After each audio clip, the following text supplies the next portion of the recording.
This stump is already 3 years old. 2 years ago, for certain reasons, it was necessary to remove a bush here, because there was no other option. The bush was removed, and strangely, for 2 years there were no shoots from it at all.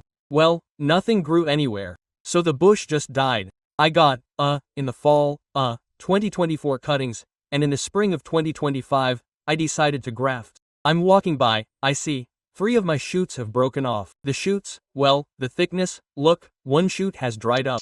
Now I'll cut it off so you can clearly see. There's a graft on top here. That is, its thickness is somewhere around 4 millimeters. And I had 2 javelin cuttings. Thick. This is the thickness of the cutting. Look, this piece of the cutting, it's even signed. Here's a piece of the cutting on one side. And there's a little stalk on the other side, too. It's even wrapped to keep it from drying out. The wrapping, you can see it, there's the wrapping. I make 2 grafts, put up a fence to keep my chickens out, and lo and behold, these grafts are starting to grow. For the first 2 years, the bush showed no signs of life at all. Secondly, the grafting was done perfectly well on such thin shoots at this point.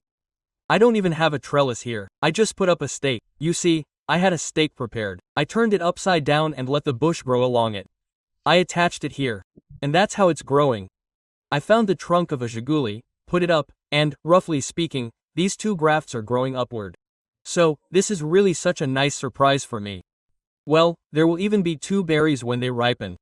Let's check the variety. The longest time I know of, for the bush to grow upward after being removed is 4 years. I had this happen. I also removed a Strashinsky bush, or Strashinsky's bush. And 4 years later, a shoot emerged. I left it, it grew, and produced a bunch of grapes appropriate to the variety. So, these are the miracles. It's, as they say, unbelievable, but true. And the entire bush was removed. All that remained were large, thick roots at a depth of 40 centimeters. From this root, a shoot somehow emerged and grew. So, buds are formed not only on shoots growing on the ground, but also on shoots growing, or rather, above the ground, and on shoots growing in the ground. How does this happen? I'm not a biologist, so I don't have the knowledge. If anyone knows, please let me know in the comments.